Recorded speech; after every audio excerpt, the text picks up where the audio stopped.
obere ụmụazị dị ka unu na ya ada ya ebe anụnwa iwere okwu ma na-eto onye nke a n'ike kebụ nsi wee mụta ihe unu na-eme ị ga-akpọ ọga gị na fon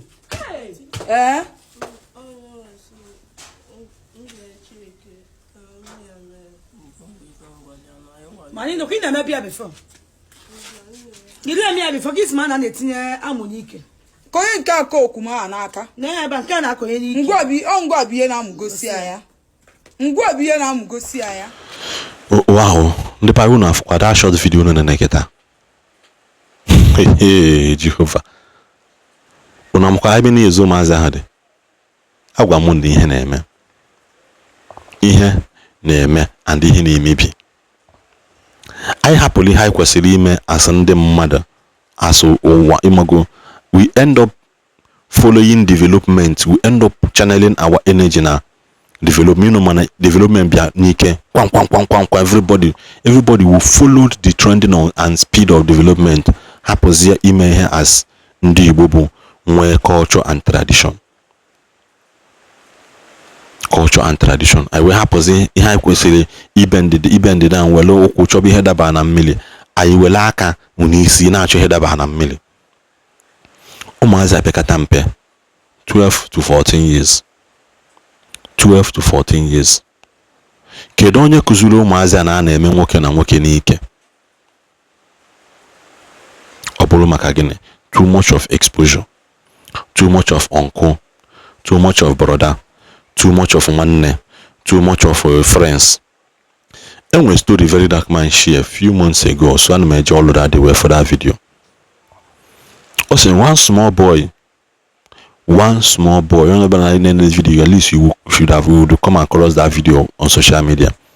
Also, one small boy, ka parents ya mote nanka one brother na alu aka. Brother we na musi this boy olu aka based on ka ụmụntakịrị dey waste na education imago mgbe ha pụta sị gị ngwa jebe ọlụ aka imago school mechie na-ejekwa ejegide brother na the boy na-amụtakwa na-agakwa na nke brother. One fateful day, this guy were after that were in our village.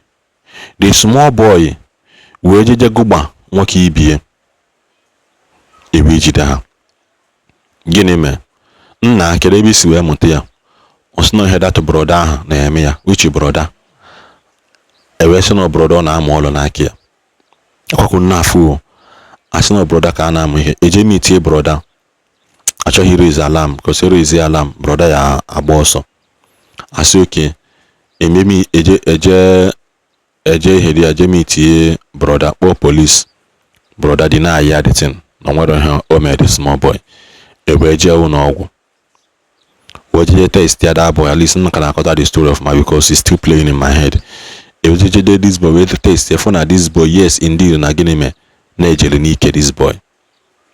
To make the matter worst, ebe agbazi ọsọ na-eje ka eje meet brother because investigation agaga akpọkwa ha na phone si ha na pụtabakwa no na chetakwa na azụ na nke ka nke eme na gịnị me the boy the HIV positive. The small boy the gịnị HIV positive. Mgbe eje jide brother eme brother test brother the HIV positive. That was when he agreed na gịnị me na onwe ihe ọ na-eme this boy. Gịnị na-eme kịta na ndị ọgba agbakọ na sị na gịnị me na egbufu that boy because if not ọ ya eke HIV and ọ ya akụziri ụmụazị ọzọ ihe na-eme. Ndị brother nọ na nga as I'm talking to you now. Kedu ihe na-emezinụ ịpụtasị gị mind your business ihe a na-emebi. Ịchọrọ ikwu okwu ọ mgbe gboo ka nwa bụ nwa mana ịchọzi ikwu okwu kịta o nwere ike nwatakịrị esi mee ihe itinye nwata ihe ọjọọ kpọrọ gị parents ya n'itili ihe ana abuse human right. Obere ihe mee ikwesị discipline nwatakịrị ka ọ ma yes na mmadụ nọkwa na discipline ya. Ụmụazị a na-apụ ala. You hardly see nwatakịrị si school anakịta maka isi across main road. Common across main road, they don't know it. Ọ mgbe gboo ka abịa na-aga school fụ ndị tọọ gị ikene ha ekene. ime mistake bịa si ndị tọọ gị na center gafe ụdị ọkpa ya abụghị n'isi ụdị ọkpa abụọ gị ọkpa n'isi ọba gị na your brain jụọ gị akpata oyi mana kịta ime ya eme parents nwa ha bịa suwe gị ihe bụ Bible say train up a child in a way that he should grow, that when he grows he will not depart from it. Kedu ihe na-akụziri ụmụazị gị? Kedu ihe na-akụziri onye gị na na-abụ nọ? Kedu ihe na-akụziri nwa ha nye gị n'aka? Because ụmụazị akịta mansị m nọ kịta na ha ji emụta on their own.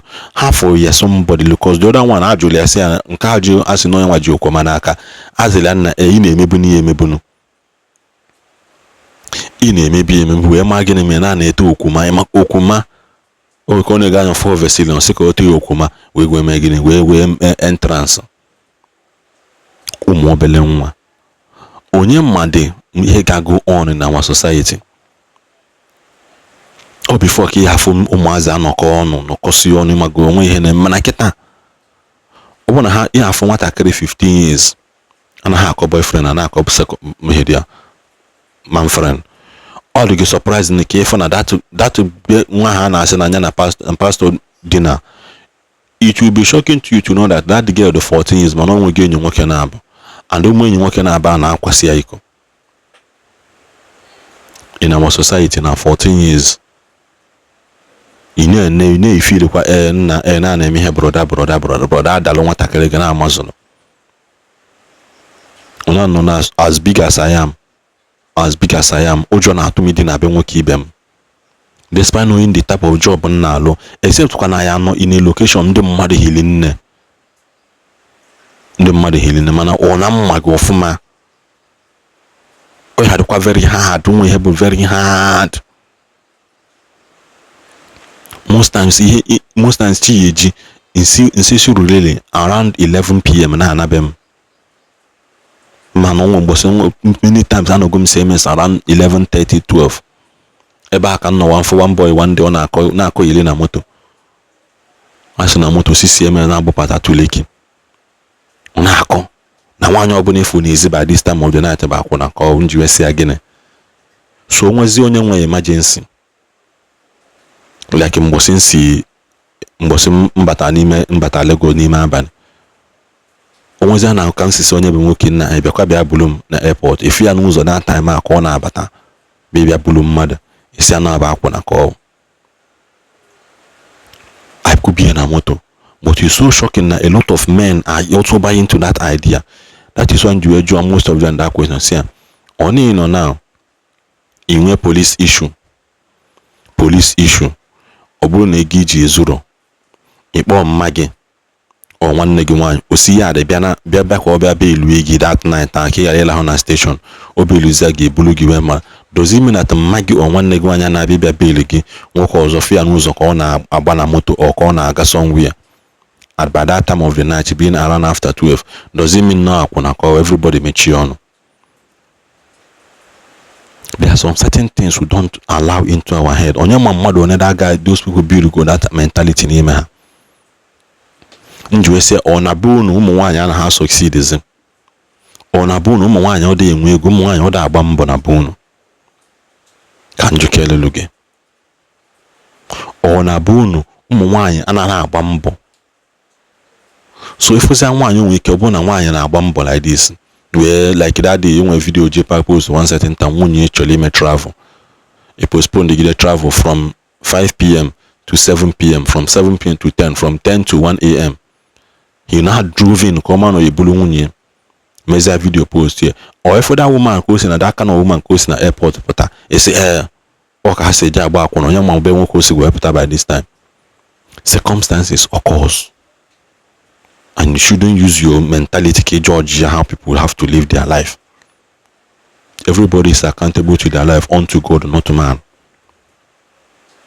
Like I was saying at this video before, biko no do nilu umu na anya. Nilue umu na anya. Nilue umu na anya ma nwoke ma nwaanyị dị n'ime ya. If these small boys can na practice ihe obodo sọrọ nsọ. Oho ani Igbo solo nso ihe mkwenye abalụ ani Igbo solo ya nso ụmụazị na-eme ya ha ihe alụ na-amalitezi n'ikem na n'ịgba onye ọbụla chịkọ aka na-achụ ego si na ọ gbasara ya. Ọ bụrụ like I said, ọ bụrụ na nwa gị metụtara ya n'ụlọ ụka unu na-aga, o metụta ya na school unu tili ya, because once you're supposed to support ajụ ihe, you will not escape it. Kama knows the address of everybody. Kama knows the address of everybody. According.